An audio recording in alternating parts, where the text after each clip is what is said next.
Buenas noches a todos. Vamos a comenzar con la clase del día de hoy. El día de hoy vamos a ver el libro del profeta Sofonías. Es la clase, el tema que vamos a ver el día de hoy. El libro del profeta Sofonías. Para ubicarnos en el contexto, bueno, hemos terminado ya el primer bloque de los profetas que se les conoce como preexílicos.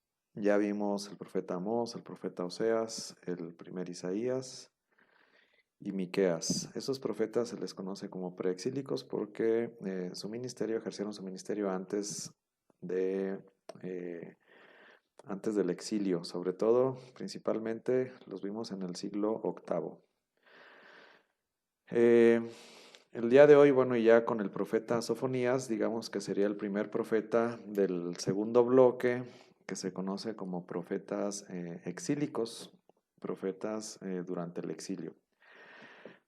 O más bien, en este segundo bloque de los profetas exílicos, digamos que tenemos otros dos bloques, o se divide en dos bloques. Si ven el libro 2 del libro de texto que estamos viendo del padre Salvador Carrillo Alday, el libro que se llama Los Profetas de Israel número 2, está dividido en dos partes, ¿verdad? En la primera parte dice, ocaso del reino de Judá. Ocaso del reino de Judá, es decir, la terminación del reino de Judá. Seguramente ya estamos hablando después de la invasión del año 722, en el año en el que el reino del norte fue invadido por los asirios, pero todavía no ha sido invadido o deportado el reino de Judá. Entonces, entre el año 722 y el año 586, digamos que ese periodo abarcaría este bloque que lo llama el padre Carrillo Alday, ocaso del reino de Judá.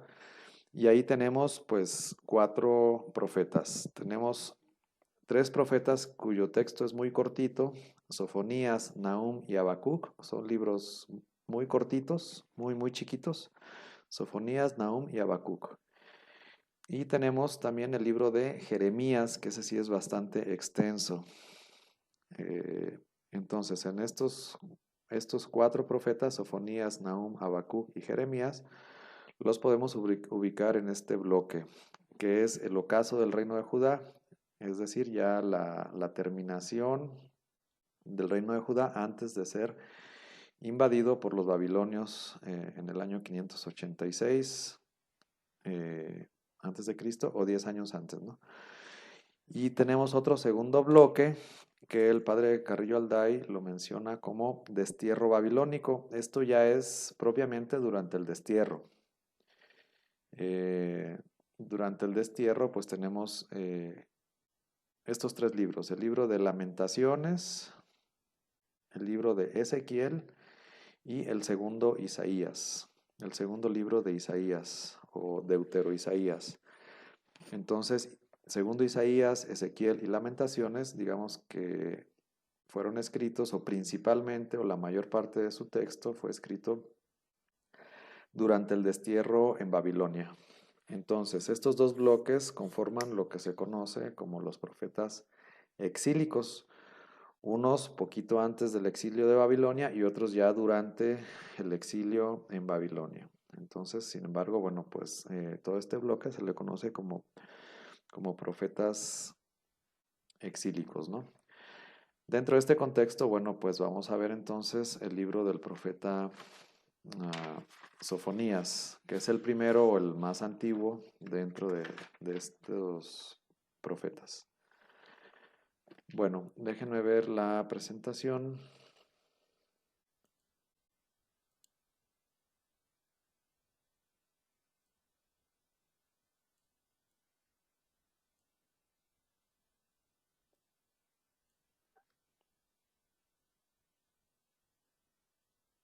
Si vemos la presentación del libro de Sofonías,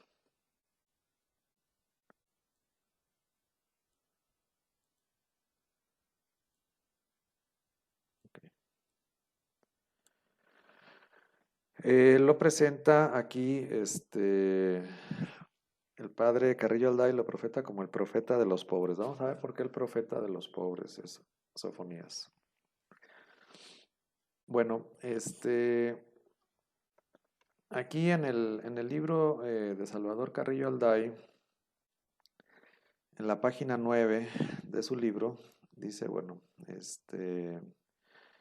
lo que significa el nombre de Sofonías, que significa aquel a quien Yahvé esconde. Sofonías o Sefanyá, Sefanyá en hebreo, significa aquel quien Yahvé esconde.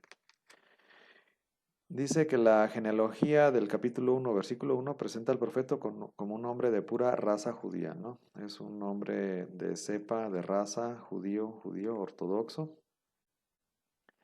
y que ejerce su ministerio profético en tiempos del rey Josías. Aquí el autor del libro sugiere que posiblemente entre el año 640 y 630, antes de la reforma deuteronomista. Muy bien, para empezar nos debe de llamar el año. Fíjense en qué año está ejerciendo su ministerio el profeta Sofonías. Está ejerciendo su ministerio entre el año 640 y 630. ¿Se acuerdan los profetas preexílicos de qué años estábamos hablando? Pues casi todos eran del siglo octavo, ¿verdad? En los años 740, 720, 701, más o menos. Entonces aquí hay un brinco ya grande, ¿no? Cuando menos unos 70 o 60 años, 60 o 70 años después, es cuando ya tenemos este siguiente bloque. No es inmediato, sino que ya pasan algunos años más adelante, ¿no? ¿Cuál es el contexto histórico y político aquí? Aquí, según el libro de texto, dice que todavía se siente la influencia de los extranjeros, se siente que los cultos cananeos todavía persisten, hay un culto astral, ¿no? Ya había astrólogos que consultaban a las estrellas desde esa época. Asirio todavía permanecía. Habla de un dios amonita que se llama Milcom, que es invocado. Y todavía algunos de los pecados que va a denunciar el profeta son muy similares a los del siglo VIII, ¿no? Dice, todavía hay violencia, hay fraude, hay injusticia. Todos estos pecados todavía son pecados muy arraigados que todavía vienen arrastrando desde el siglo VIII. Y sin embargo, ya en el siglo VII todavía están presentes en el reino del sur, ¿no? Bueno, ese sería, digamos, el contexto histórico. Dice aquí que el profeta Sofonías tiene un estilo claro y directo, muy conciso, muy al grano, ¿no? Bueno, el género literario que va a utilizar es forma de juicio, así como un juicio en contra de las naciones, así va a ser un juicio en contra de Jerusalén, en contra de Judá. Y ese juicio va a ser llamado el día de Yahvé. El día de Yahvé no es un tema nuevo, ya habíamos visto en otros profetas, en Amós, en 1 Isaías, ese día de Yahvé, un día terrible. Sin embargo, Sofonías lo va a retomar ese tema del día de Yahvé y lo va a hacer un poquito más cósmico, digamos. No solamente va a ser un día terrible localmente, sino un día terrible a nivel del cosmos. Y bueno, pues le va a dar mucha importancia el libro de Sofonías a los pobres, a los humildes de la tierra, que ellos son los que van a ser liberados. Por eso la importancia de los pobres, ¿no? Los anahuim, que van a ser los pobres, los humildes de la tierra, los que realmente van a ser salvados, van a ser liberados. Y con ellos Yahvé se va a formar un pueblo nuevo.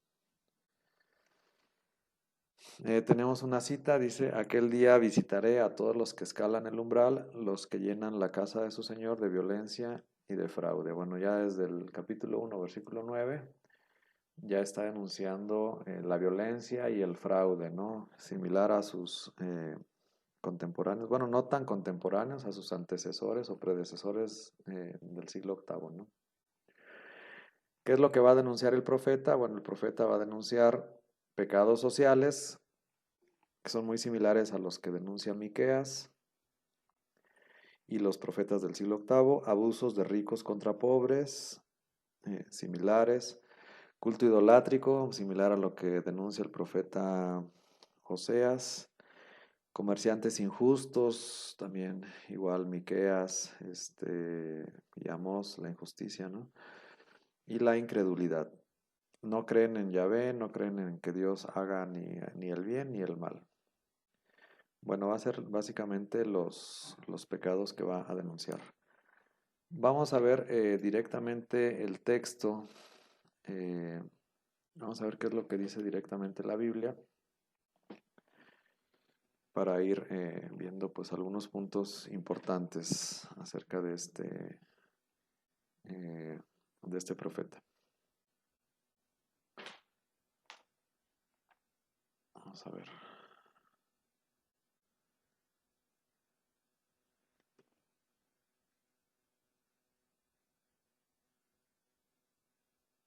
Bien, tenemos el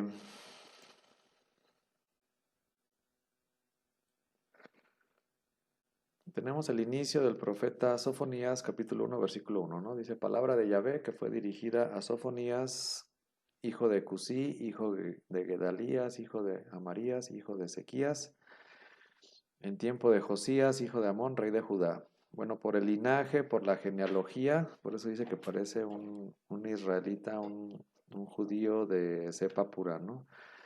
Pues nos menciona a su papá, a su abuelo, este, etcétera, ¿no? Todo su árbol genealógico. Es una manera de presentar al profeta. Y nos habla del tiempo del rey Josías, rey de Judá. Entonces estamos hablando del reino del sur en esa época, ¿no? Dijimos entre el año 640, 630 más o menos. Bueno, desde el capítulo 1, versículo 1, bueno, desde el principio, pues empieza a denunciar algunas eh, situaciones,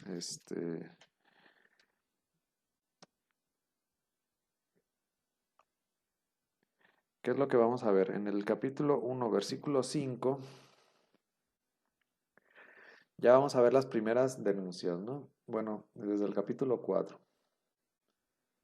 Dice, capítulo 1, versículo 4, extenderé mi mano contra Judá. Fíjense contra quién está profetizando, contra el reino del sur, contra el reino de Judá.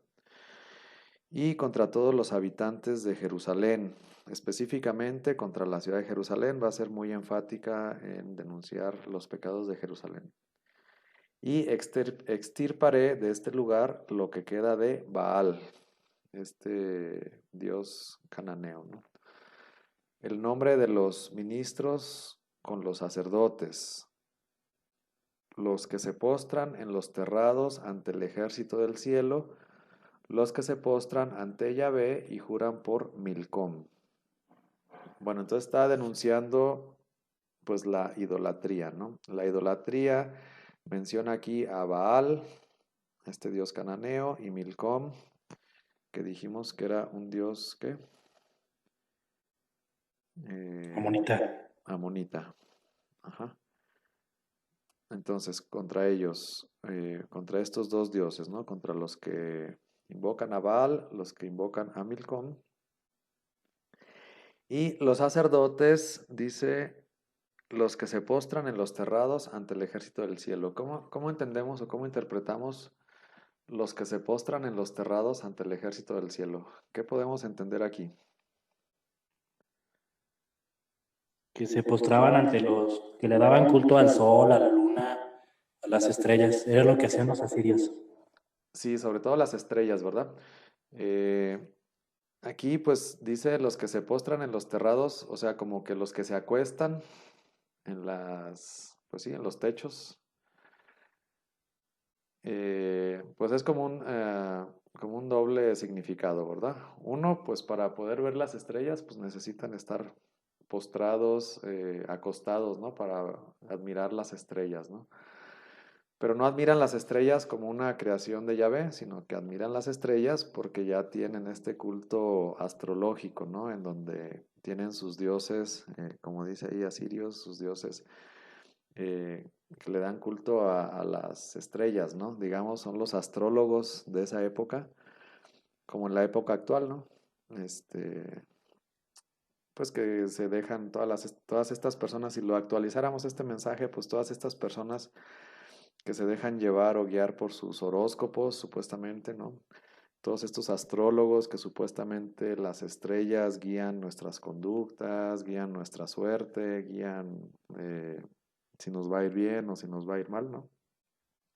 Pues toda esta astrología, no astronomía, ¿no? Porque la astronomía, digamos que es ciencia pura en el sentido de ver y admirar las estrellas, ver y admirar el cosmos, que es obra de las manos del Señor, sino con este sentido astrológico, en el sentido de darle poderes o atribuirle poderes a las estrellas a favor o en contra de los hombres, o que el destino de los hombres puede ser modificado por estos dioses estrellas o estos dioses que están representados por las estrellas o estas explicaciones que si la casa de Acuario va a entrar en no sé qué y no sé qué y no sé qué, entonces te va a ir bien, ¿no? Bueno, pues toda esta mentalidad no es nueva, desde esa época ya había quienes se postraban.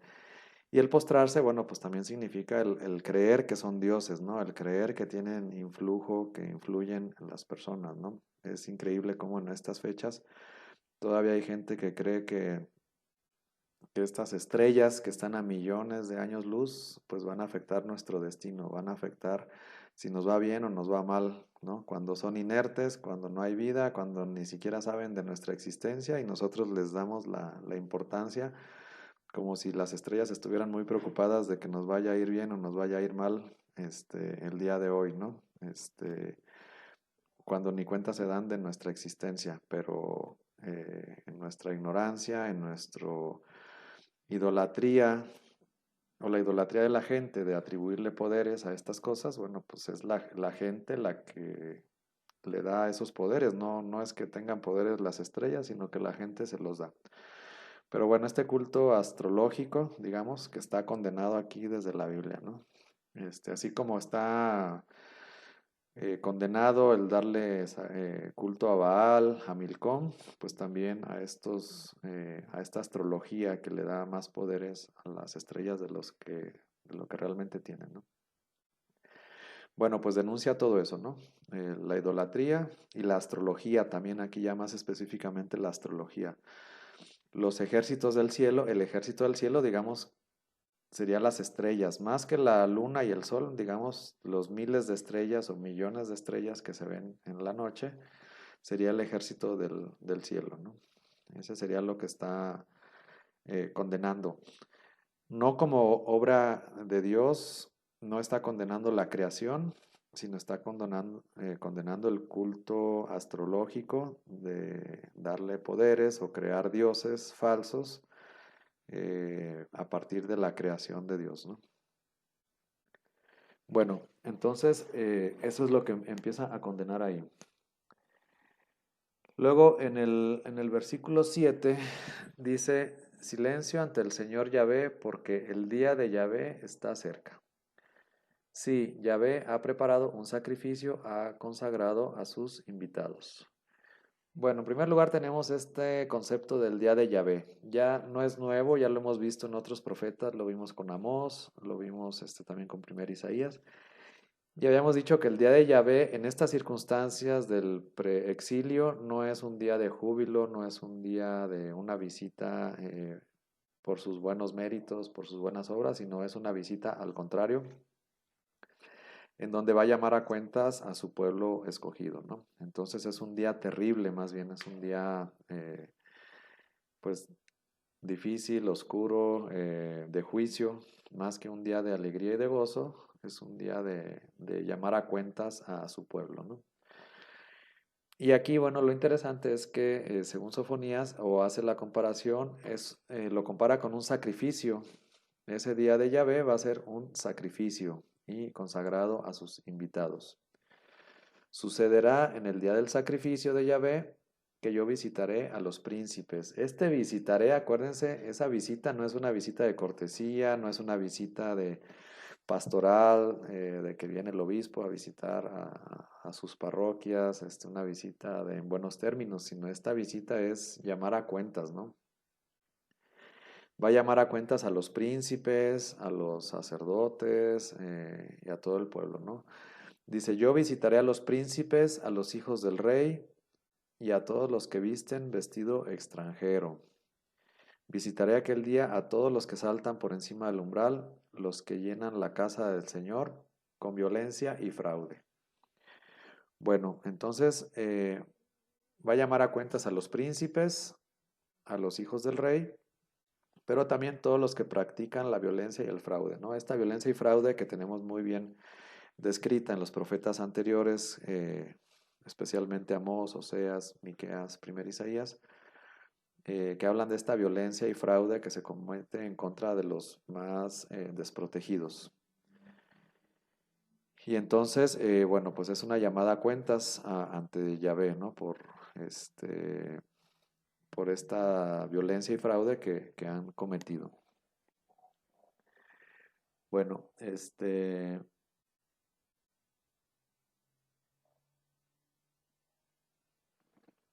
eso será como la primera parte. eh, Luego, en el capítulo 12 dice, los que dicen en su interior, ni bien ni mal hace Yahvé. En el capítulo 1, versículo 12, dice, sucederá en el tiempo aquel que yo escrutaré a Jerusalén con lámparas y visitaré a los hombres que se apelmazan en sus heces, los que dicen en su corazón, ni bien ni mal hace Yahvé. Será dada al saqueo su riqueza, sus casas a la devastación, casas construyeron, mas no las habitarán, plantaron viñas, mas no beberán su vino.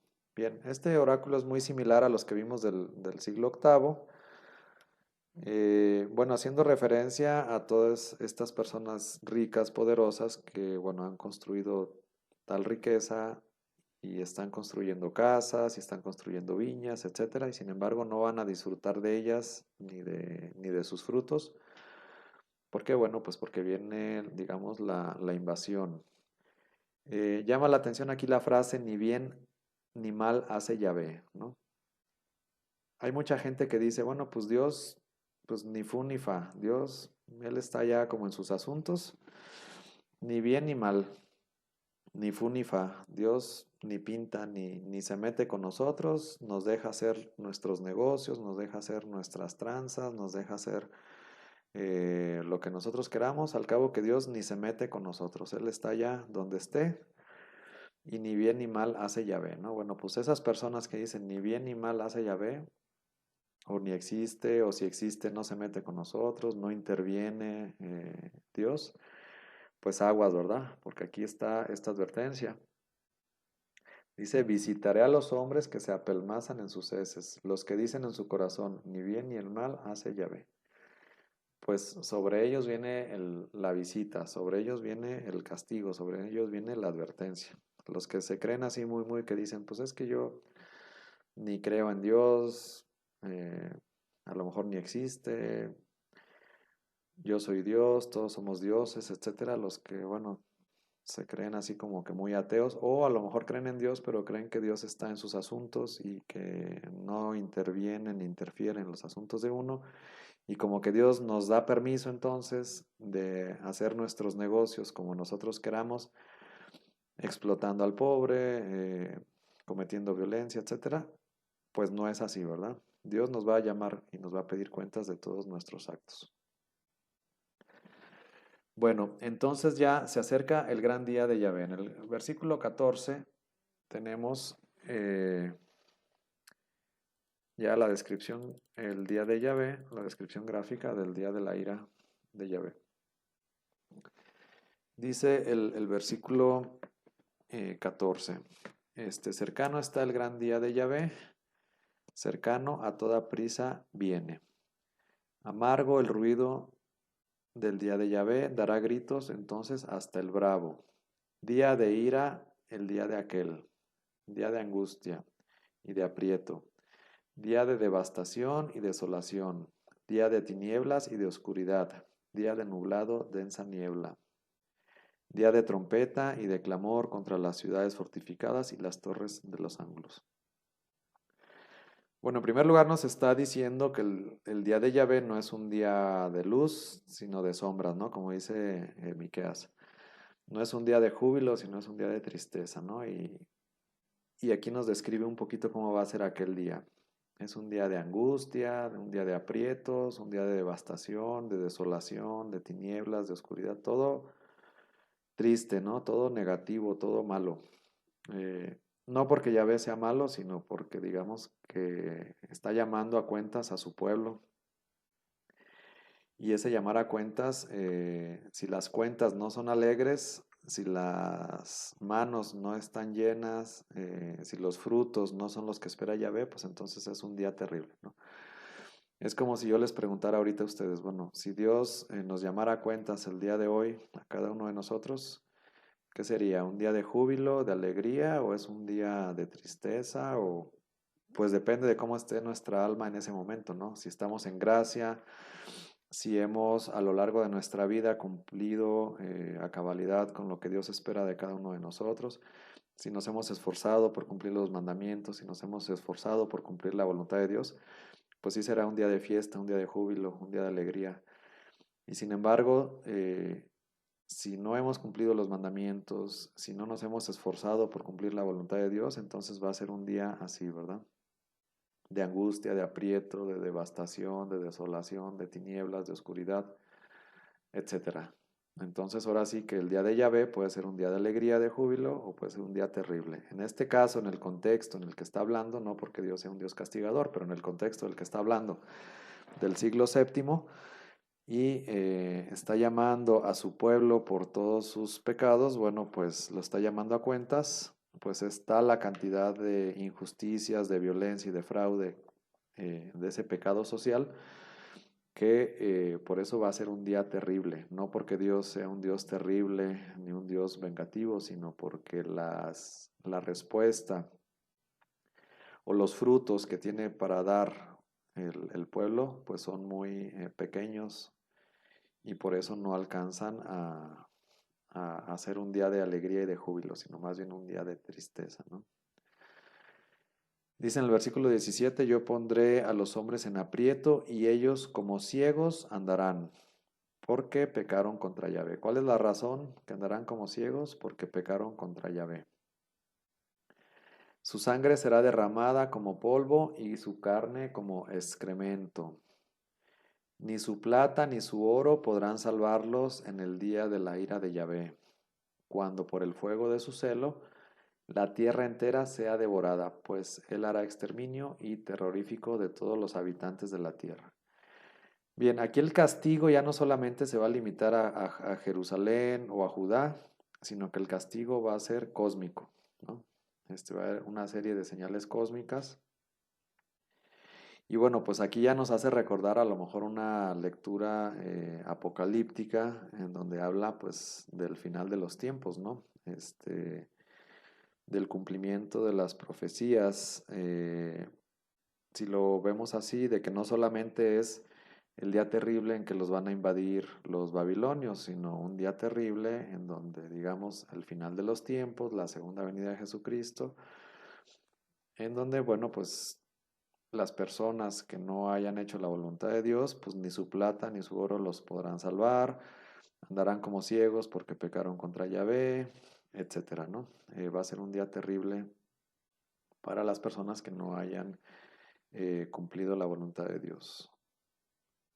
Bien, ese va a ser el día de Yahvé, en donde ya no solamente es local, sino va a ser un día cósmico con consecuencias cósmicas en toda la tierra, fíjense, en toda la tierra, todas las naciones, todo el mundo, toda la tierra se van a dar cuenta de este día de Yahvé. No solamente Jerusalén, sino toda la tierra.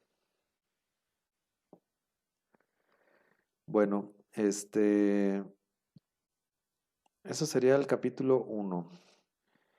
En el capítulo 2 vamos a ver este concepto de los Anawim, de los humildes de la tierra, ¿no? ¿Quiénes son estos humildes de la tierra?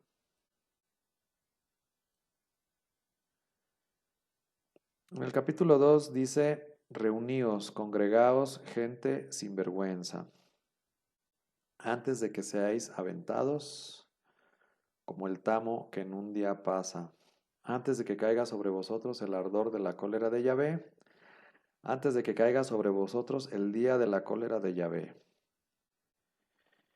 Bien, entonces lanza una advertencia e invita a la conversión.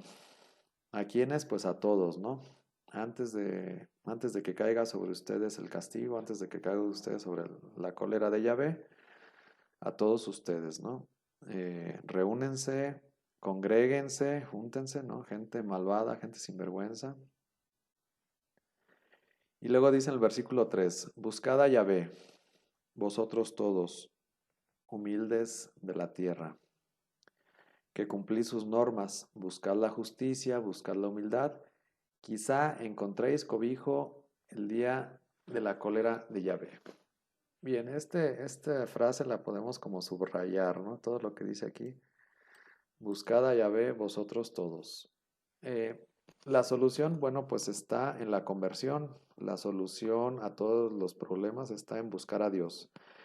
El buscar a Dios implica muchas cosas, no es solamente buscarlo en internet o buscarlo implica muchas cosas, ¿no? Buscarlo implica conversión, buscarlo implica cumplir los mandamientos, buscarlo implica muchas cosas, ¿no? No solamente es como buscar una persona y ya la encontré y ya, sino buscar a Dios es invocarlo, buscar a Dios es hacer oración, buscar a Dios es que forme parte de nuestra vida, de nuestra existencia. Buscar a Dios significa el tomarlo en cuenta en nuestras decisiones diarias, cotidianas.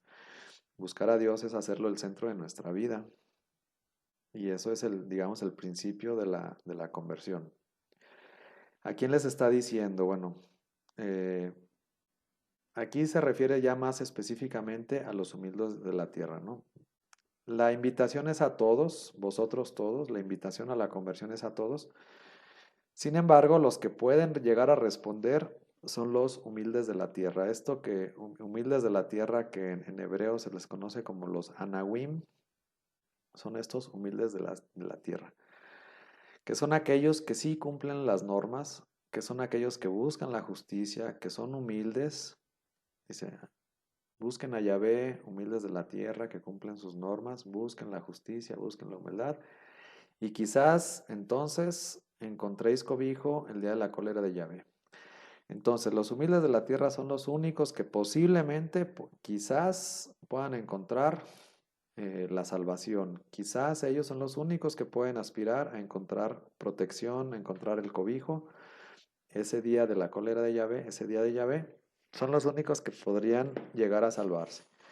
Siempre y cuando busquen a Yahvé, ¿no? No basta únicamente con ser humilde de la tierra, sino que estos humildes de la tierra, si buscan a Yahvé, si buscan la justicia, no solamente que la buscan, sino que la practican, si buscan la humildad, si son humildes, son sencillos, no son soberbios, no son orgullosos, no son altaneros, al contrario, son humildes, buscan la justicia, cumplen los mandamientos y buscan a Yahvé, este grupo de personas quizás encuentren la salvación. Quizás, no, ni siquiera les está asegurando que ellos la van a encontrar, ¿no? Pero hay más probabilidades de que la encuentren. Los demás definitivamente no van a encontrar la protección del día de Yahvé, el día de su cólera. Entonces, bueno, ¿cuáles serían las condiciones? Pertenecer a este grupo, ¿no? De ser humildes de la tierra, que en este caso, los humildes de la tierra, ¿quiénes son? ¿Quiénes son los humildes de la tierra? Normalmente van a ser los más pobres, normalmente van a ser los más desfavorecidos, normalmente van a ser los más excluidos, los humillados, pues sí, los humildes. ¿Quiénes podrían ser los humildes de la tierra de nuestros tiempos? Primero los humildes de la tierra, pero que también cumplen los mandamientos. que buscan la justicia y son humildes y buscan la humildad, ¿no? Entonces, para pertenecer a este grupo, o quiénes son los que forman este grupo, ¿no? Digamos que podrían ser los pobres y los humildes, pero no solamente los pobres, porque si nada más decimos los pobres, pues podríamos caer en una categoría nada más de pobreza económica, ¿no? Sino los pobres eh, en una categoría moral, no solamente económica, sino también moral, son los humildes, los sencillos de corazón, los que practican la justicia, los que son nobles, los que buscan hacer la voluntad de Dios, los que buscan cumplir los mandamientos, ¿no? Y bueno, pues se me ocurre así dos grupos de personas que a lo mejor podrían ejemplificar un poquito este sentido, ¿no? Por ejemplo, digamos las personas, ah, no sé, eh, por ejemplo, los indígenas, ¿no? Que son nobles de corazón, los indígenas que practican la justicia, etcétera, eh, que normalmente son pobres, normalmente, desafortunadamente, dadas nuestras estructuras sociales, muchos indígenas caen en esta situación de pobreza y sin embargo son buenos de corazón, son humildes, son sencillos, buscan el bien, respetan a las demás personas, respetan la naturaleza, etcétera. Digamos que esos podrían encajar en este grupo de los humildes de la tierra. Pero también, digamos, los humildes de la tierra, si nos enfocamos no solamente a ellos, sino también, digamos, toda esa base, por ejemplo, de nuestra religión católica, hay una base humilde, hay una base que cumple los mandamientos, hay una base que se esmera y se esfuerza por practicar la justicia, que se esmera y se esfuerza por no caer en pecado, que se esmera y se esfuerza por eh, realizar sus oraciones, por practicar la justicia, por utilizar los medios de sacramento como un medio de salvación, rezan el rosario, van a misa, comulgan, etcétera. Esta base, que sí hay una base católica, una base de gente sencilla, de gente humilde, que digamos que son los que mantienen a la iglesia de pie, ¿no? Digamos que es la base de la iglesia, esta gente sencilla, con una fe sencilla pero firme, fuerte, y que en medio de su sencillez y en medio de su humildad practican la justicia, ¿no? Digamos que esos serían los pobres y los humildes de la tierra. No solamente que son pobres, sino que practican la justicia. No solamente que son pobres porque no tienen dinero, o no importa tanto si tienen dinero o no tienen dinero, sino que practican la justicia, que son humildes, que no son soberbios y que se esfuerzan sobre todo por cumplir los mandamientos. Aquí dice que cumplen sus normas. Entonces, digamos, es un grupo que tiene como unas características ya muy especiales. Digamos que son los que están en gracia de Dios, los que son agradables a los ojos de Dios, digamos que son los que viven el Evangelio en su forma más pura, digamos que son los que son agradables ante los ojos de Dios, ¿no? No ante los ojos de los hombres, que posiblemente ante los ojos de los hombres son menospreciados, son humillados, son relegados, sino más bien ante los ojos de Dios son grandes porque son sencillos, porque establecen esta relación directa con Dios, porque tienen este respeto hacia las demás personas y porque aman a las demás personas y porque aman a Dios y porque se esfuerzan y se esmeran por cumplir los mandamientos y no solamente como una obligación, sino por amor a Dios, intentan eh, cumplir estos mandamientos amando así a su prójimo y amando a Dios sobre todas las cosas. Entonces digamos que esta gente que normalmente es sencilla, que normalmente es pobre, eh, pero que su principal virtud es buscar la justicia, ser humilde, cumplir los mandamientos. Y bueno, pues este grupo de personas es lo que se conoce como los humildes de la tierra. Por eso el autor dice el profeta de los pobres. ¿Por qué? Porque describe aquí quiénes son estos humildes de la tierra y son los que posiblemente se van a salvar. Digo, ¿por qué posiblemente? Porque aquí ni siquiera les asegura, ¿verdad? ¿Qué es lo que tienen que hacer esos humildes de la tierra? Buscad a Yahvé. No solamente se trata de ser humilde de la tierra, sino que ser humilde de la tierra y buscar a Yahvé, con todo lo que dijimos que eso implica. Buscar a Yahvé significa adaptarlo, significa seguirlo, seguir sus mandamientos, significa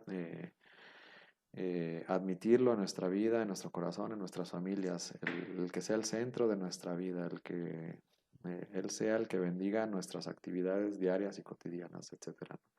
Entonces, esta es la base de la iglesia de esa época, que eran los posibles que se iban a salvar.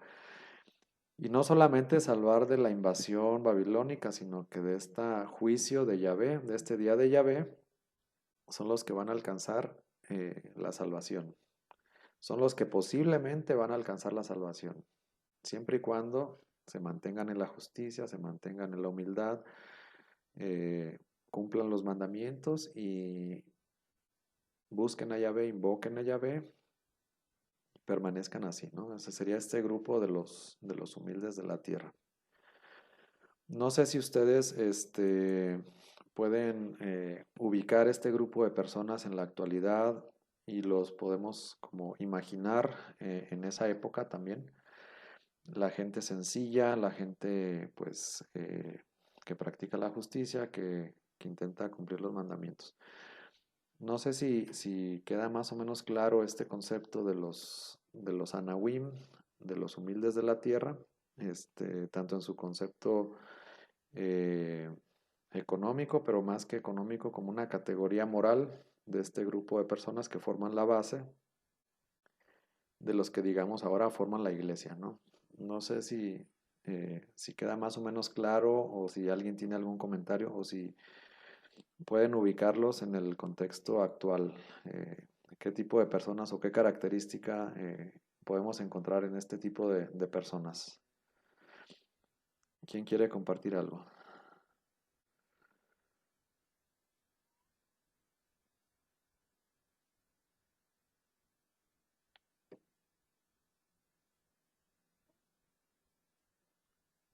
¿Sí queda claro quiénes son los humildes de la tierra? O alguien puede poner un ejemplo?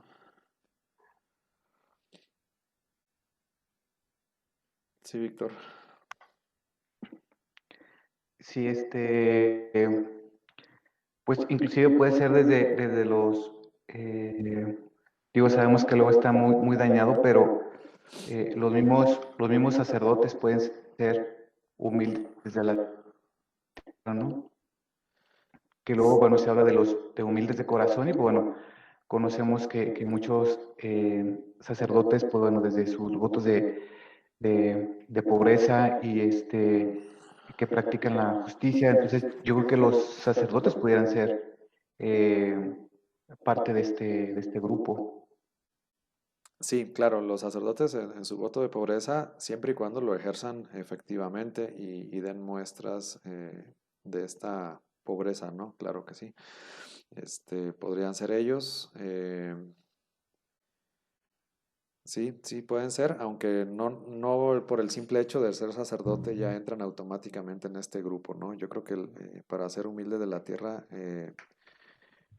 pues implica ciertas características que no necesariamente, bueno, sí por el voto de pobreza, pero no es exclusivo, ¿no? No es exclusivo de los sacerdotes, aunque sí hay sacerdotes que sí definitivamente podrían entrar en este grupo.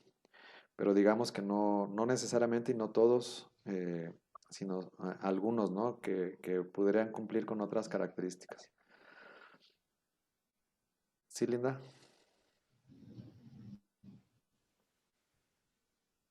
Sí, me quería compartir. Cuando fuimos a Oaxaca, fuimos a misionar, en todas las casas que nos tocaron a nosotros fueron las de las que estaban más pegadas al cerro. O sea, estaba el pueblo abajo, entonces yo creo que ahí había pues la vida más cotidiana, más normal, en cuanto a más, pues la música, cantina, una vida más normal. Pero la gente que vivía ya casi rumbo al cerro, que fue la que nos tocó a nosotros visitar, yo creo que esa es la que nosotros veíamos que yo creo que aplica aquí los humildes de la tierra, gente así, pero bien sencilla, bien pobre, y pero pues nos quedamos sorprendidos porque tenían una calidez humana bien distinta a las demás personas. Era, yo creo que como decía, cumplía la parte que dice Dios, que hagan como niños, así, gente muy limpia. No todos, ¿verdad? Porque había mucha gente, pues normal, pero había mucha gente muy inocente, muy limpia de corazón, que yo creo que no estaba tanto porque no está tan envuelta en el mundo, yo me imagino, no sé. Sí, ese tipo de personas son a las que se refiere, ¿verdad? Gente muy sencilla. Sí pueden ser pobres, pero no únicamente los pobres, ¿no? Más que la pobreza económica, se refiere a lo mejor un desprendimiento económico, o más bien a una generosidad o a una limpieza de corazón, ¿no? No necesariamente o no únicamente los pobres, aunque sí en la iglesia tenemos y digamos de aquí viene, de esta raíz, de esta opción preferencial por los pobres. La iglesia católica sí tiene una preferencia por los pobres, ¿verdad? Y viene de estos conceptos, de estas ideas y de eh, pues de esta, como dices tú, de esta ingenuidad o de esta limpieza de corazón de gente humilde y sencilla, que a veces los que vamos de misiones y pues los que resultamos a veces evangelizados somos nosotros, ¿no? De la generosidad, como a veces en medio de su pobreza te pueden entregar ellos lo poquito que tienen para comer en el día o en la semana. Ellos son tan generosos de entregarlo, ¿no? Y entonces los que supuestamente vamos a evangelizar, pues resultamos evangelizados por este tipo de gente sencilla y humilde y con un corazón bien noble que seguramente, y una fe grande, ¿no? Que seguramente están más cerca de Dios que los que decimos que estamos en la iglesia, ¿no? Entonces, este tipo de gente sencilla son agradables a Dios y son, digamos, la base de la iglesia también, incluso en la base de la iglesia católica, sí hay este tipo de personas. Y bueno, puede ser rural, puede ser indígenas, puede ser en el campo, pero también en la ciudad, yo creo que todos conocemos las personas a veces muy sencillas, que van a los templos, que ayudan, que están ahí presentes y con una fe muy limpia, muy sencilla, sirviendo, ¿no? Que también digamos que es la base de la iglesia también, esta gente sencilla, ¿no? No sé los demás qué piensen. Pues a mí, Bueno, ay, perdón. nada más así cierro el comentario, perdón Martín, pero luego a veces el mal concepto de la pobreza, porque pues, bueno, luego a veces es pues, no es pobre el que no tiene, pero luego a veces no tiene nada en todos los sentidos. Comúnmente cuando relacionamos la parte de pobreza, creo yo, cuando vienen las escrituras y dice los pobres o humildes de corazón, entonces creo yo que sería más, desde mi punto de vista, claro, más adecuado la palabra humildad. Y si hacemos todo el desglose, pues bueno, humildad viene de humility viene de humus, y humus es tierra. Entonces, creo yo que más bien la humildad, la pobreza tiene que ver con todos aquellos que no pierden el piso o no se olvidan de sus raíces, ¿no? Porque yo conozco gente que, pues, que puede morir y su dinero no se le va a acabar, es decir, no se lo va a poder terminar de tanto dinero que tiene. Más sin embargo, la humildad o la sencillez con la que vive, con la que piensa en los demás, con lo que es generoso, la verdad es que luego a veces es sorprendente, ¿no? Y a veces también está el otro lado, ¿no? De aquellos que no tienen nada y la forma en que se comportan, dices, ay, caray, pues pareciera que nos confunda, ¿va? Entonces, yo me iría más por esta parte de la humildad, como que desglosando la raíz. Y pues otra vez la humildad viene de humus y humus es tierra y para mí pues son estos que no pierden el piso, ¿no? Tengan lo que tengan, no pierden el piso y no se olvidan de su raíz, de lo que tienen que hacer, ¿no? Pues bueno, solo eso, por lo que decíamos ahorita, pues bueno, de los diferentes estratos sociales, pero no tiene que ver con pobreza como tal, sino con humildad, desde mi punto de vista. Sí, tenemos que tener los dos conceptos claros. Bueno, las dos posibilidades. Por ejemplo, en las bienaventuranzas, tenemos dos evangelios que tienen las bienaventuranzas, ¿verdad? Si no mal recuerdo es Mateo y Lucas. Uno dice bienaventurados los pobres y otro dice bienaventurados los pobres de espíritu.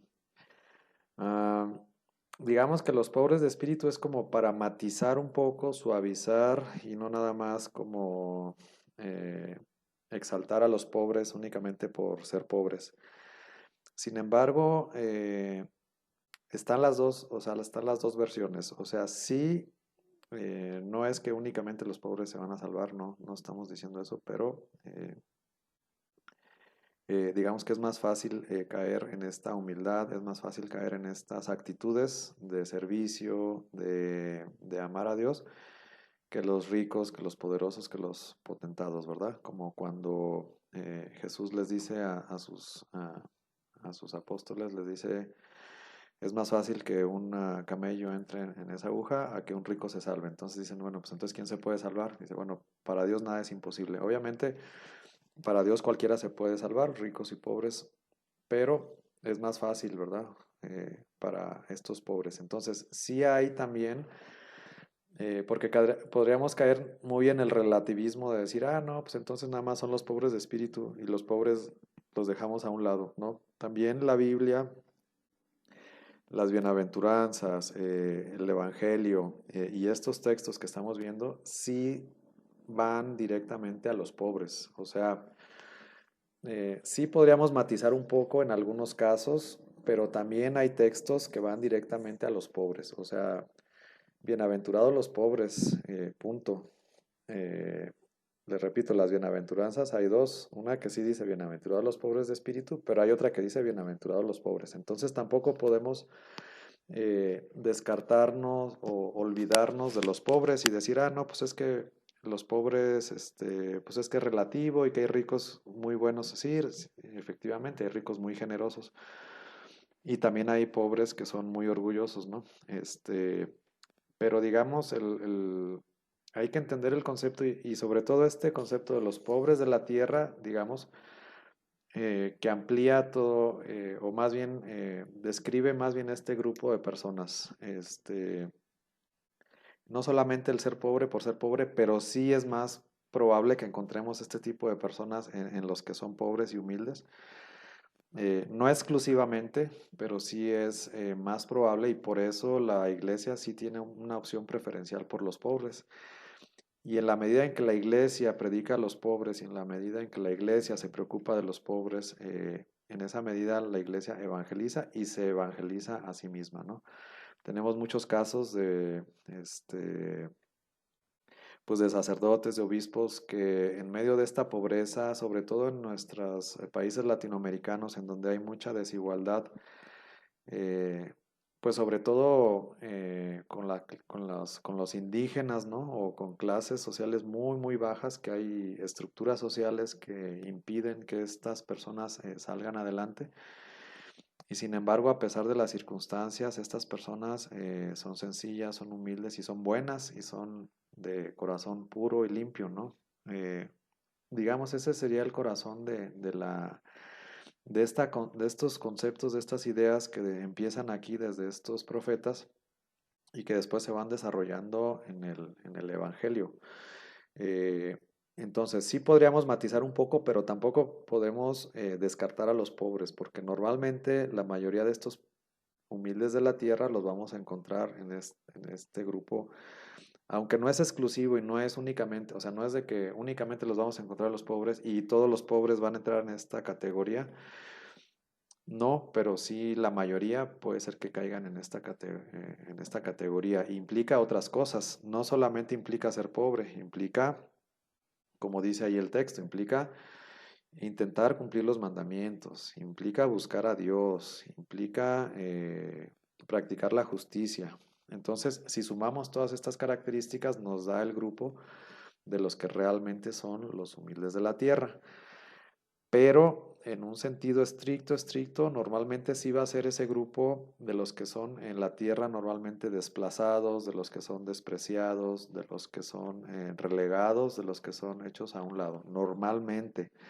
¿Hay excepciones de los dos lados? Sí, claro que hay excepciones y no es que únicamente ellos se van a salvar, no. Pero las excepciones a lo mejor van en los otros aspectos, en el aspecto de buscar a Dios, en el aspecto de ser humilde, pero no únicamente ser humilde, o sea, son varias características: ser humilde, ser sencillo, buscar a Dios, practicar la justicia y cumplir los mandamientos. Digamos, todas estas características son las que formarían parte, o los que cumplen para ser parte de esta categoría, ¿no? Que no es únicamente económica, sino moral. Es decir, esta gente sencilla, humilde de corazón, digamos que intenta en medio de las circunstancias, es más, en medio de las injusticias, de las estructuras sociales que los oprimen, en medio de las estructuras sociales que los limitan, ellos intentan cumplir los mandamientos, intentan llevar su vida de acuerdo a lo que Dios pide, ¿no? A veces en esa época hay muchos reclamos en contra de la jerarquía religiosa, de los sacerdotes, del sumo sacerdote, de los sacrificios, de la corrupción dentro del templo y todo. Y sin embargo ahí había también en esa época gente sencilla y humilde que ofrecía los sacrificios como se tenían que hacer y lo hacían de todo corazón. Igual le podríamos decir en la actualidad, ¿no? A lo mejor podríamos, o alguien podría juzgar a la jerarquía de nuestra iglesia, y a lo mejor con razón o sin razón, ¿no? Pero sin embargo, independientemente de la jerarquía, porque a veces nada más pensamos que la iglesia son los sacerdotes y son los obispos, pero la iglesia somos todos, ¿no? Y dentro de esta iglesia que somos todos hay una base de esta iglesia que son los humildes de la tierra. Esa es la base, digamos que esa es la base de nuestra iglesia. Y que podríamos ser nosotros, y ojalá que nosotros entráramos en esa categoría, ¿no? Ojalá que nosotros entráramos en esa categoría de ser esos humildes de la tierra. Ojalá. ¿Por qué? Porque somos o seríamos los que entraríamos, de acuerdo al profeta Sofonías, los que probablemente tendríamos aspiraciones de salvarnos. Y no únicamente por formar parte de esa categoría, y no únicamente por ser pobres, o no únicamente por ser humildes, sino porque digamos que calificaríamos, pero en base a lo que nos esforcemos también para buscar a Yahvé, para cumplir los mandamientos, etcétera, ¿no? Para llevar una vida de acuerdo a lo que Dios pide de cada uno de nosotros, en medio de nuestras circunstancias. Entonces, sí, no, Víctor, o sea, sí entiendo tu matiz, también lo entendió el Mateo, también suaviza un poquito: bienaventurados los pobres de espíritu, pero en las bienaventuranzas Lucas dice bienaventurados los pobres, y para el Evangelio de Lucas los pobres son pobres y ahí no hay matices. Acordémonos también que en la cultura judía, pues el que más dinero tenía era el que aparentemente era más bendecido por Dios y el que aparentemente tenía más posibilidades de salvarse.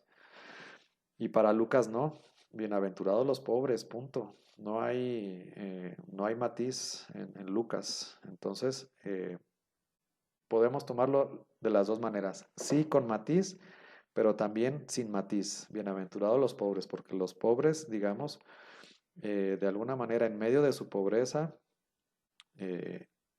dependiendo de sus actitudes y de su forma de afrontar la vida y de su fe, esos pobres pueden estar más cerca del reino de los cielos que nosotros, ¿no? Aún en medio de sus dificultades y en medio de su pobreza, pueden estar más cerca del reino de los cielos que los que no están o que no estamos en ese grupo, ¿no? No sé si más o menos quedó claro, Víctor, o te revolví más. No, sí, pues sí, era justo bajo el mismo contexto, ¿no? Que pues, como dicen, ¿no? Todo ahí en la viña del Señor y pues es eso, ¿va? Pero sí, justamente era esa parte, pero sí, sí está claro. Muy bien, Martín, ¿ibas a comentar algo, Martín? Sí, nada más iba a comentar, después de todo lo dicho, pues igual dentro de la iglesia, pues hay que recordar igual a los beatos, a los santos.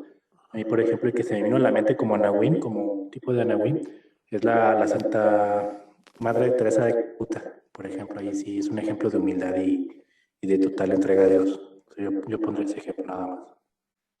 Sí, este, y yo también pondría pues muchos santos que, digo, la mayoría de los santos que tenemos en la Iglesia Católica pues han practicado la humildad, la pobreza, ¿no? También San Francisco de Asís, ¿no?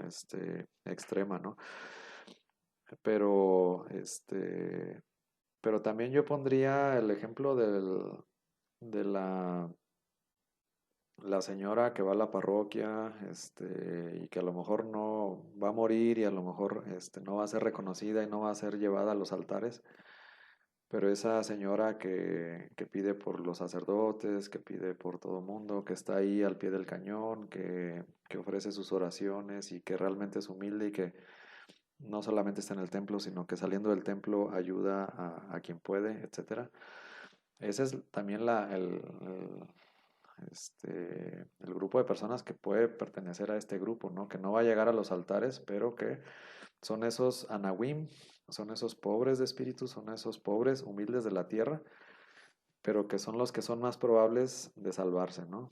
Y que se esfuerzan horrores para no caer en tentación, para no cometer ningún pecado, y que a lo mejor ya llevan muchos años y mucho camino de no cometer a lo mejor hasta pecados graves, ¿no? A lo mejor hay gente así. Y que a lo mejor son hasta criticados, o podríamos decir, no, la señora ahí de la vela perpetua, y no, que no sé qué, y a lo mejor hasta podríamos hablar mal de ellas, pero a lo mejor ese tipo de personas son las que sostienen a la iglesia y también sostienen a los sacerdotes y sostienen con sus oraciones, pues la iglesia en general, ¿no? También sería ese tipo de personas.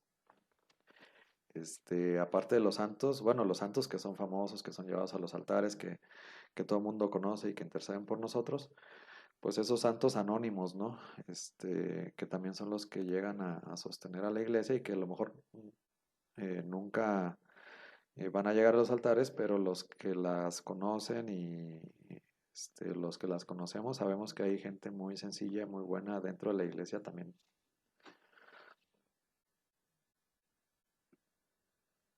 Muy bien, ¿alguien más quiere comentar algo?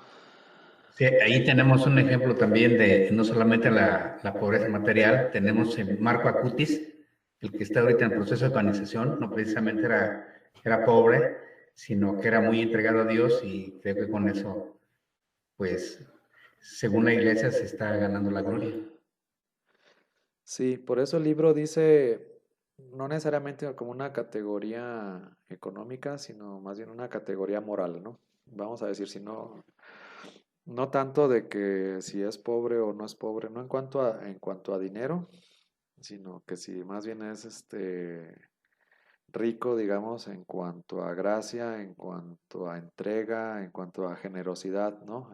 Para con Dios y para con los demás. Entonces, digamos que es una categoría de la gente buena que se entrega a Dios, que se convierte a Dios y que cumple todo eso que dice ahí la palabra, ¿no? Que busca a Dios y que lo encuentra, ¿no? Que lo busca y que intenta orientar toda su vida a Dios.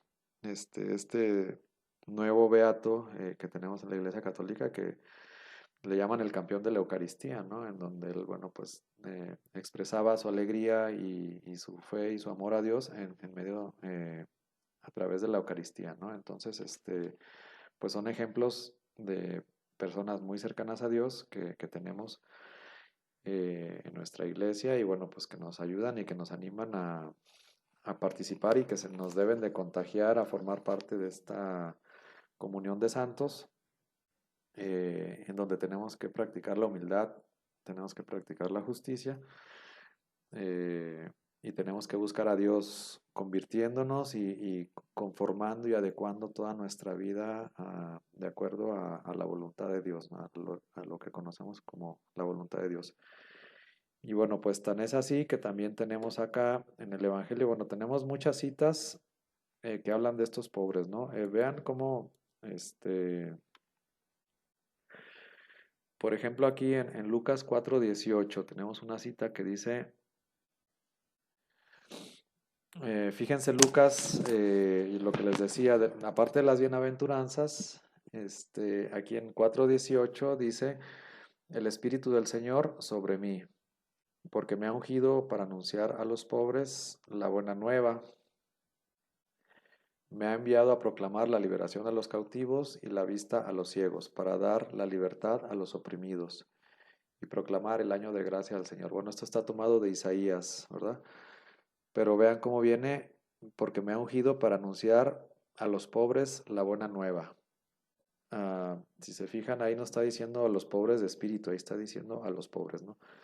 Pero bueno, entendemos este concepto de los humildes de la tierra, ¿no? De los pobres, de los humildes, de los sencillos, pero no solamente que son pobres y no solamente que son sencillos, sino que buscan, bueno, que buscan agradar a Dios, que intentan por todos los medios no cometer pecados, que intentan por todos los medios agradar a Dios y tienen un corazón limpio y puro que los hace capaces de amar a su prójimo y amar a Dios transparentemente, ¿no? Digamos, es este grupo de personas. Bueno, pues este grupo son, son los humildes de la tierra que, de acuerdo a Sofonías, son los que posiblemente se van a salvar, posiblemente, ¿no? No dice que directamente ni que automáticamente, ¿no? Son los que posiblemente. ¿De qué va a depender? Bueno, pues de que busquen a Dios, de que busquen la justicia, de que busquen la humildad y quizás encuentren cobijo el día de la ira de Yahvé. Entonces, ¿qué nos toca a nosotros? Pues buscar a Yahvé,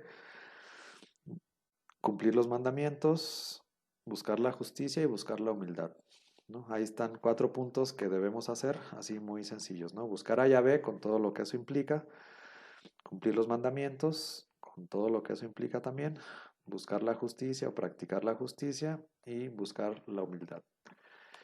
Eh, Ese sería como que el resumen de lo que debemos hacer todos para aumentar nuestras probabilidades de salvarnos, para aumentar nuestras probabilidades de que el día de Yahvé encontremos cobijo ante la ira de Yahvé en ese día terrible, encontrar la salvación, ¿no? Digamos. Eso sería. Y bueno, pues muchos de los textos del Evangelio que hablan de los pobres, pues se refiere a estos anahuim, estos humildes de la tierra, que, que sí en su mayoría puede ser que sean pobres, pero no única y exclusivamente, pero sobre todo que practican la justicia, que buscan a Dios, que cumplen los mandamientos. Entonces, bueno, pues como que define muy claramente estas características de los anahuim. Bueno, vamos a seguir avanzando, si no, no terminamos. En el capítulo 3 tenemos entonces en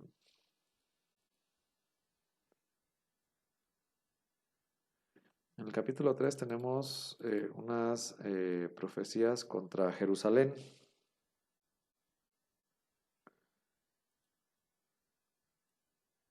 ¿Qué dice en contra de Jerusalén?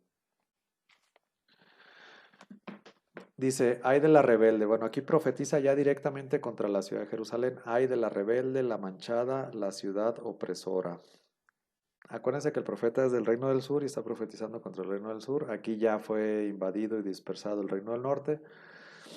Dice, no ha escuchado la voz, no ha aceptado la corrección. En Yahvé no ha puesto su confianza, a su Dios no se ha acercado. Bueno, aquí es bien interesante y es la riqueza de estudiar la palabra de Dios, ¿no? De que todo el tiempo podemos aplicarnos la palabra a nosotros mismos, ¿no? Si en lugar de Jerusalén o la rebelde o la manchada o la ciudad opresora ponemos nuestro nombre y decimos, a veces nos quejamos, ¿verdad? Señor, ¿por qué nos pasa esto? Pues aquí está la respuesta, ¿verdad? No has escuchado la voz, no has aceptado la corrección, en Yahvé no has puesto tu confianza, a Dios no te has acercado. Ahí está la respuesta, ¿no? ¿Por qué nos pasan estas cosas? ¿Por qué estamos viviendo esto? ¿Por qué me pasó esto? ¿Por qué? Porque no has escuchado la voz de Dios, no has aceptado la corrección, no has entendido el mensaje, no has puesto tu confianza en Dios y no te has acercado a Dios, ¿no? Esa es la respuesta en muchos de los casos en que nosotros nos quejamos con Dios, ¿verdad? Y luego ya la queja directamente contra sus príncipes, en los príncipes de Jerusalén, en medio de ella, son leones rugientes, ¿no? Son cachorros de león que nada más están viendo a quién devorar.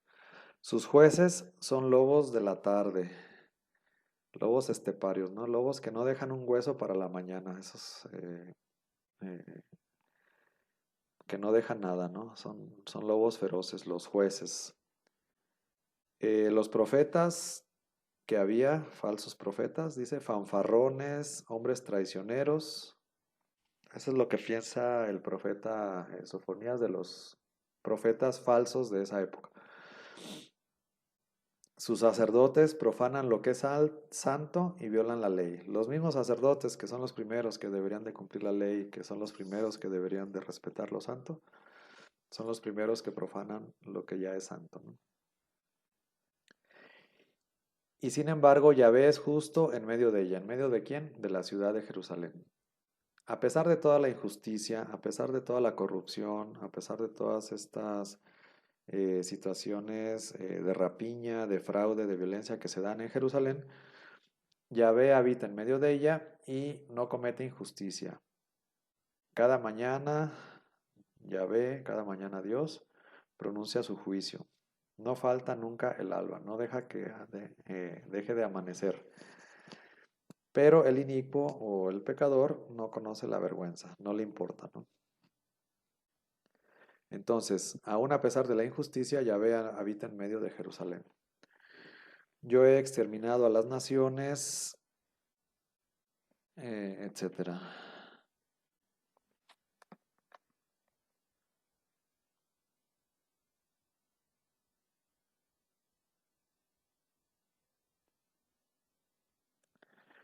Bueno, luego en el 3.12, vamos a saltarnos aquí al 3.12,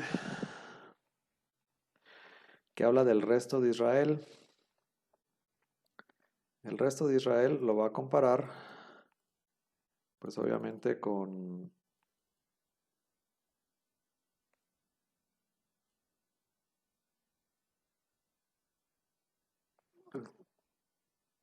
el 3.12 lo va a comparar con los humildes de la tierra, ¿no? Dice, aquel día no tendrás ya que avergonzarse de todos los delitos que cometisteis contra mí, porque entonces quitaré yo de tu seno a tus alegres orgullosos. Y no volverás a engreírte en mi santo monte. Fíjense cómo el orgullo, el engreírse, el creerse más que los demás, etcétera, es lo opuesto a los humildes de la tierra, ¿no? Yo dejaré en medio de ti un pueblo humilde y pobre, y en el nombre de Yahvé se cobijará.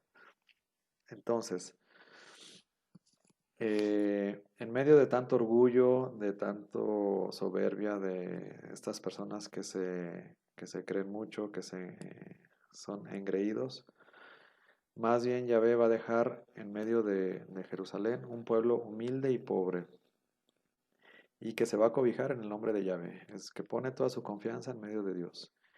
¿Quién va a ser? El resto de Israel. Entonces, para el profeta Sofonías, el resto de Israel, el resto de los que se van a salvar, va a ser este pueblo humilde y pobre. Para Sofonías, el resto de Israel son los Anahuim, los humildes de la tierra, ¿verdad? Un pueblo humilde y pobre que se cobija al amparo del nombre de Yahvé.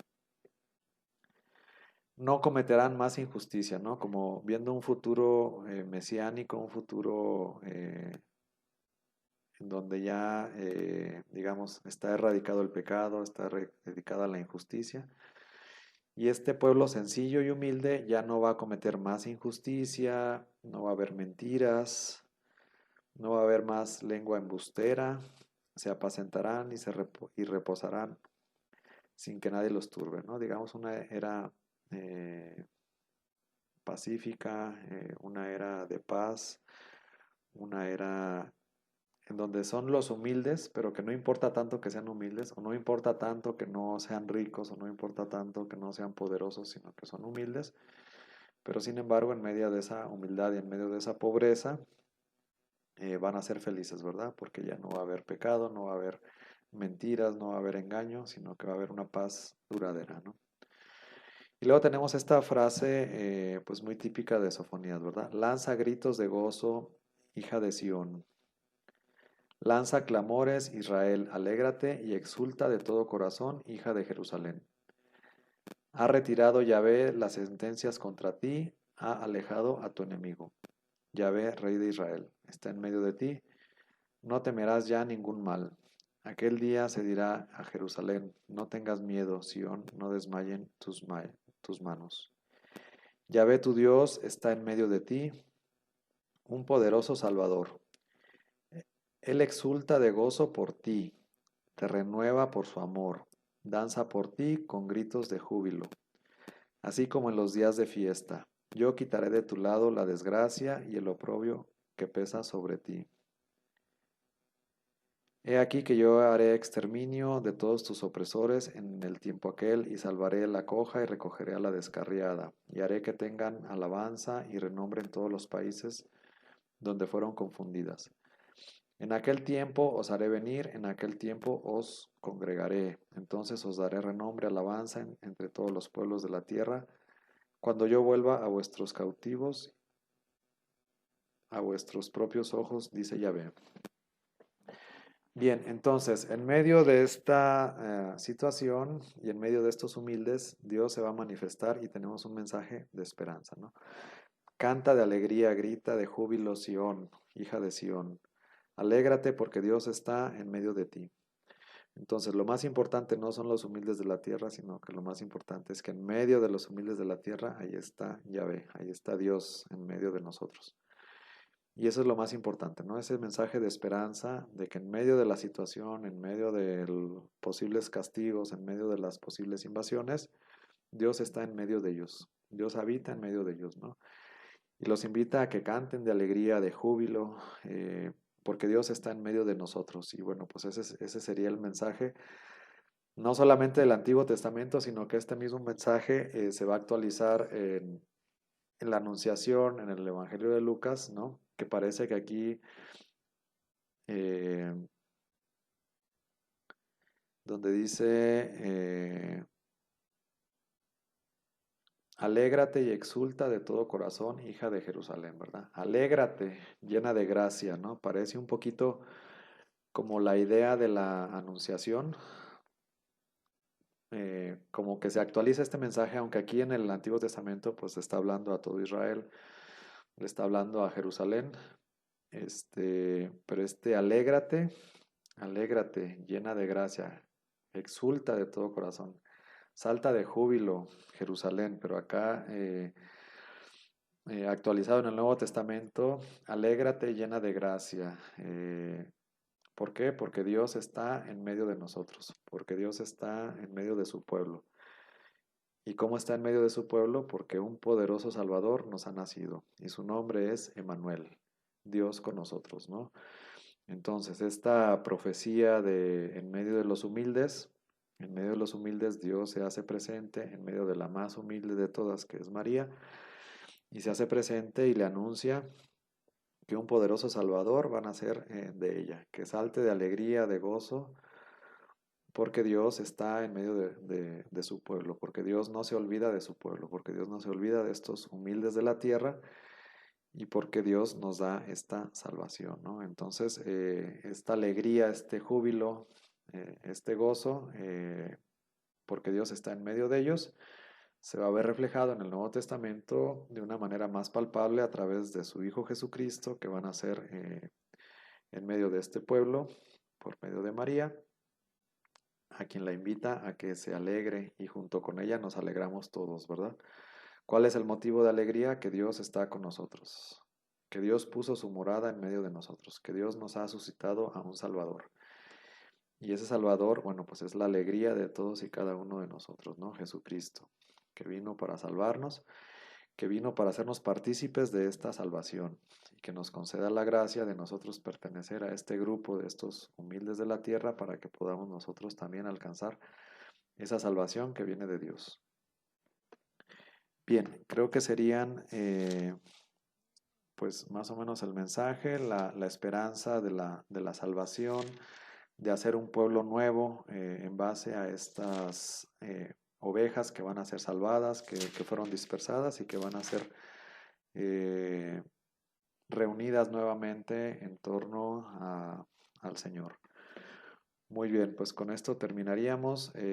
No sé, me gustaría que si tienen algún comentario, alguna duda, alguna pregunta acerca de este texto, bueno, pues creo que nos da luz un poquito, sobre todo al Nuevo Testamento, ¿no? Creo que lo interesante también de estos pasajes es que iluminan la interpretación del Nuevo Testamento, son antecedentes del Nuevo Testamento y nos dan un marco más amplio para poder entender e interpretar los pasajes del Nuevo Testamento, para poderlos entender e interpretar en su contexto original.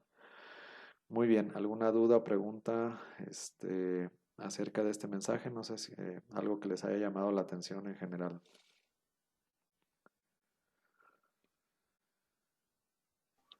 Buenas noches. Buenas noches, Ángel. Déjame le quito el sonido, Betty. Ahí está. Una pregunta, yo me quedé con la duda, entré un poquito tarde, pero escuché lo de los años. Comentaste que hubo ahí un periodo de tiempo que no, no sé si no hubo profetas o no hubo mensajes, un periodo largo. Ahí, esa es la cuestión. Si hubo alguien o si pasó ese tiempo que no hubo profetas, precisamente porque ya estaban, me imagino, en exilio o durante el exilio hubo algún profeta o hasta que llegaron a Babilonia o ahí, ¿qué sucedió? No me quedé con esa duda. Ok, habíamos comentado al principio entonces que hay un bloque. Del primer bloque eran los preexílicos, que eran del siglo VIII y terminaban más o menos como en el año 701 con la invasión de Sennacherib. Y luego ya el siguiente bloque, que son los profetas exílicos. Sin embargo, hay un bloque que es la decadencia o el ocaso del reino de Judá, y que ya Sofonías sería el primero en el año 740 o 730, que hay un periodo, pues digamos, de 60, 70 años, en el que no hay un profeta así específicamente. Pues son bloques nada más, son bloques de huecos que van quedando. No es que hay profetas todo el tiempo, simplemente del primer bloque al segundo bloque, pues hay un periodo de 60, 70 años en el que no hubo ningún profeta reconocido, inspirado de los bíblicos o de los escritores, ¿no? ¿Por qué no hay? Bueno, no sé por qué no hay, pero sí hay este periodo en el que no hay. Pero, sin embargo, ya cuando aparece Sofonías, luego ya viene un racimo, ¿no?, de profetas que digamos que abarcan todo este periodo. Pero sí tenemos este periodo, un bloque. No es que hay profetas todo el tiempo, ¿no? Dios suscita profetas en algunos momentos determinados. Y sí hay este bloque en el que no hay un profeta que ejerza su ministerio durante ese periodo. No es que no vivieron, bueno, pues a lo mejor vivieron en esa época, pero no ejercían su ministerio en ese periodo. Ok, gracias. ¿Alguna otra pregunta, comentario?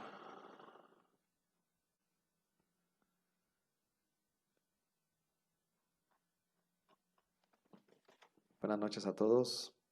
Gracias. Buenas noches. Buenas noches. Buenas noches.